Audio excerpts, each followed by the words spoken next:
हाय, मैं रवि के बिंदास बोल में आपका स्वागत है। देखिए, इस समय नैनीताल जिले में टूरिस्ट नहीं आ रहा है। कई ऐसे वीडियोस फोटोज आ रही हैं जो चौंकाती हैं। जून का महीना है, स्कूल में छुट्टियां पड़ चुकी हैं दिल्ली में, बाकी इलाकों में, लेकिन टूरिस्ट नहीं है। क्या कारण हो सकते हैं? कारण तो बहुत से गिनाए जा रहे हैं। रामनगर जैसी जगह में, जहाँ पे अंतर्राष्ट्रीय स्तर का कॉर्बेट पार्क है, कॉर्बेट टाइगर रिजर्व पार्क है, 3 जगह में है, वहां भी टूरिस्ट नहीं है। कभी सैटरडे, शनिवार और रविवार जाम होने वाला रामनगर भी अब तरस रहा है उस जाम के लिए, क्योंकि यहाँ टूरिस्ट नहीं है। क्या कारण हो सकते हैं? कुछ लोग ये कहते हैं कि जो भारत और पाकिस्तान के बीच तनाव था, उसके कारण बुकिंग कैंसिल हो गई। बिल्कुल सही है, वो भी मामला है, लेकिन अब वो मामला शांत हो चुका है। फिर वो टूरिस्ट क्यों नहीं आ रहा है जो ऐसे ही आ जाया करता था नैनीताल में? क्या उसके पीछे उस्मान ने जो भी रेप किया छोटी बच्ची के साथ, उसके बाद जो वहां क्लैश हुआ नैनीताल में, उसे बहुत बड़ा चढ़ा के पेश किया गया, वहां पे जो थोड़ा सा क्लैशेस हुए, एजिटेशन हुआ, क्या ये भी एक कारण है? तो नैनीताल में ये क्या कारण रहे कि सूना पड़ा हुआ है और लोग जान रहे हैं? देखिए, 5 मिनट का समय लूंगा इस लाइव को करने में, क्योंकि हमें अपने पर्यटन को बढ़ाना है। और इस पर्यटन को ना बढ़ने का कारण भारत पाक तनाव के बीच उस्मान के बाद जो दुकानें तोड़ी गई और जो थोड़ा सा वहां पे हिंदू मुस्लिम विवाद हुआ, उसको माना जा रहा है। लेकिन इसके पीछे की कहानी और है। मैं आपको बताऊं तो नैनीताल में पार्किंग सबसे बड़ी समस्या है। 500 रुपए पार्किंग ली जा रही है और एंट्री शुल्क 110 से 300 रुपए लिया जा रहा है, ऐसी चर्चाएं चल रही हैं।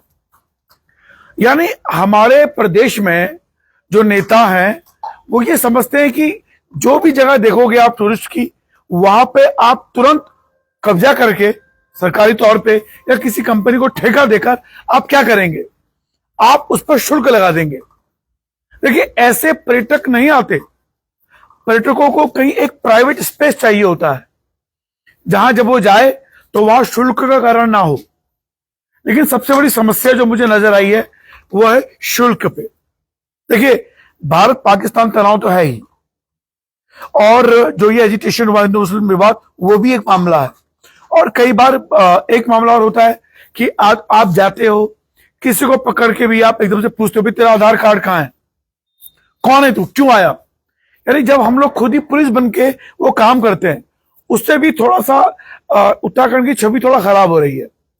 और जो पहाड़ मैदानी विवाद हुआ, तो ऐसा लग रहा है कि पहाड़ के जो ये इलाके के लोग हैं, ये थोड़ा सा अब ज्यादा एग्रेसिव हो गए हैं, तो लोग उस तनाव से बचना चाहते हैं।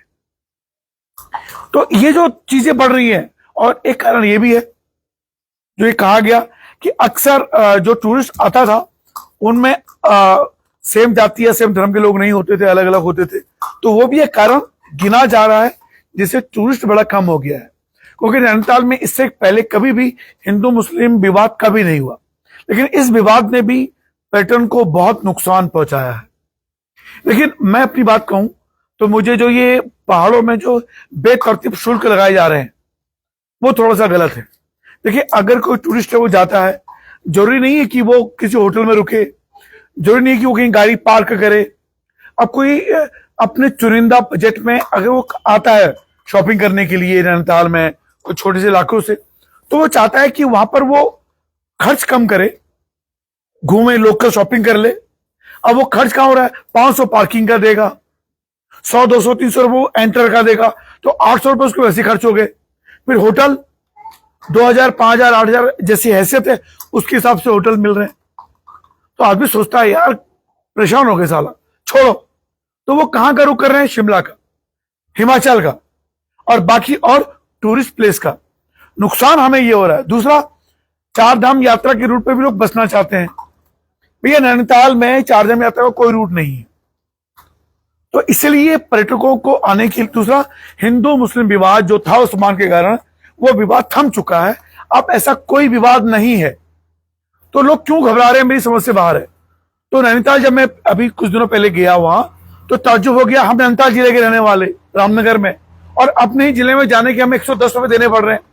तो भाई, जो तुम ये एंटी शुल्क लगा रहे हो, ये बेकार है। दूसरा, सरकार की ये मंशा हो गई, जैसे मान लीजिए कि कहीं छोटा सा झरना बह रहा है जो बरसाती नाला है, तो सरकार सोच रही है कि चलो इस बरसाती नाले पर भी जो झरना बह रहा है इस पर भी जो शुल्क लगा दो कि आओ इस शुल्क को, अगर तुम इस झरने के पास आओगे तो तुम्हें 100 रुपये देना पड़ेगा, आधार कार्ड दिखाइए अपना। तो कई बार लोग अपनी प्राइवेसी से बचना चाहते हैं, सरकार को थोड़ा सा शिथिल करने चाहिए। देखिए, आइडेंटिटी कार्ड, पहचान पत्र सत्यापन ये तो जरूरी है, लेकिन शुल्क, कहीं कोई जा रहा है, मान लीजिए कि कोई जोड़ा आया घूमने के लिए, उसे नहीं जाना है पार्किंग में, लेकिन आप गाड़ी खड़ी कहां करोगे? आपको कुछ ऐसी पार्किंग बनानी पड़ेगी जहां पे आपको पैसा खर्च ना करना पड़े, और है तो मामूली शुल्क होना चाहिए। तो ये नैनीताल के पर्यटन का नुकसान जो सबसे बड़ा कारण जो मुझे लोगों ने बताया वो ये है। फिर हर मामले में शुल्क ना लें आप। अभी मैं कुछ दिनों पहले यहाँ, जब आप रामनगर से निकलते हैं कालाडूंगी हल्द्वानी की तरफ, तो कॉर्बेट फॉल पड़ता है। आज से 8-10 साल पहले हम वहां मुफ्त में जाते थे, अब वहां 150 रुपए पर व्यक्ति का किराया है। अब कोई परिवार में जाना चाहता है तो बताइए 4 लोग जाएंगे तो 600 रुपए क्यों देंगे भाई? अगर एक परिवार है तो उसको आप 150 रुपए कवर करो, लेकिन नहीं भैया आपको 600 रुपए कमाने। तो भाई सरकार को यह सोचना चाहिए कि कमाई सिर्फ आपको नहीं करनी, कमाई वहां के लोकल वेंडर को करनी है, लोकल दुकानदार को करनी है। मान लीजिए कोई टूरिस्ट आया घूमने के लिए रामनगर या हल्द्वानी या नैनीताल, और वो आपके बनाए हुए कैंपस में नहीं जाना चाहता, तो जब वो गलियों से निकलेगा तो छोटी दुकानें हैं, वहां से वो चाय पिएगा, खाना खाएगा, उस इलाके में जाएगा। इससे क्या होगा? फायदा लोकल लोगों को होगा। तो सरकार को परोक्ष रूप से फायदा यह हो रहा है कि उसके लोग कमा रहे हैं, लेकिन सरकार चाहती है कि जहां भी कोई छोटी जगह देखे वहां पे वो कब्जा कर ले, उसका पैसा ले। अरे भैया, ऐसे पर्यटक स्थल बर्बाद हो जाएंगे, सरकार को ये समझना चाहिए। और नैनीताल इसका बहुत बड़ा उदाहरण है। लोग भारत पाकिस्तान तनाव, हिंदू मुस्लिम तनाव, बाकी तनाव के बावजूद आया करता था, लेकिन अब वो परेशान हो चुका है। तो सरकार को बेवजह के शुल्क और ये जो पार्किंग है, ये व्यवस्थाओं पर थोड़ा लगाम लगानी पड़ेगी। और वो लोग जो किसी को भी आके कहीं भी थपड़ा दे रहे, वो नहीं होना चाहिए।